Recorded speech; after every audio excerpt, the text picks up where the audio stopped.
ஊறின வச்ச கொழுக்கட்டை செய்ய போகிறேன். இப்போ வீடியோக்குள்ளே போகலாம் வாங்க. இதெல்லாம் ஒரு கிண்ணம் மாவு எடுத்துக்கிறேன். பச்சரிசி மாவு, எந்த மாவு வேணாலும் நம்ம எடுத்துக்கலாம். கடை மாவு, வீட்டு மாவு எது வேணாலும் எடுத்துக்கலாம். இப்போ இதெல்லாம் நம்ம 1.5 அளவு தண்ணி எடுத்துக்கலாம். பாருங்கள், இதில் அரை குண்டான் தண்ணி நான் எடுத்துக்கிறேன். ஏன்னா இதில் மைதா கொட்டி கலக்கிறதுக்கு. இதெல்லாம் இன்னொரு குண்டான் தண்ணி இதை ஒரு கிண்ணம் தண்ணி நான் வானலில் ஊற்றிக்கிறேன். இப்போ நான் இதில் ஒரு டேபிள் ஸ்பூனு மைதா போட்டு கலந்துக்கிறேன். இதுமாரி கட்டி இல்லாமல் அப்படியே கலந்துக்கணும். தண்ணி ஊற்றி நல்லா அப்படியே கரைச்சிக்கணும். தண்ணி கொதிக்குது, நான் கொஞ்சமாக உப்பு போட்டுக்கிறேன். 1 ஸ்பூன் எண்ணெய் ஊற்றிப்போம். இந்த மைதா ஊற்றுறேன் நான். இது கூட இந்த மாவையும் கொட்டிக்கலாம். அப்படியே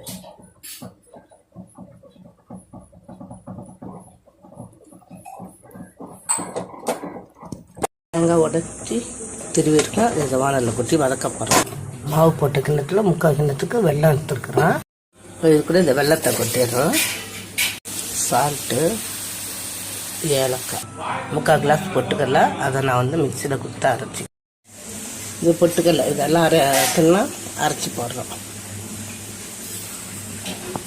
ஒரு 1/2 ஸ்பூன்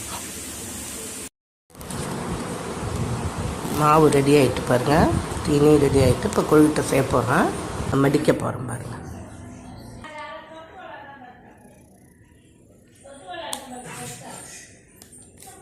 பாருங்கள், இந்த மாதிரி செஞ்சிட்டாலே கவரோட சூப்பராக இருக்கும். அப்படியே வராது.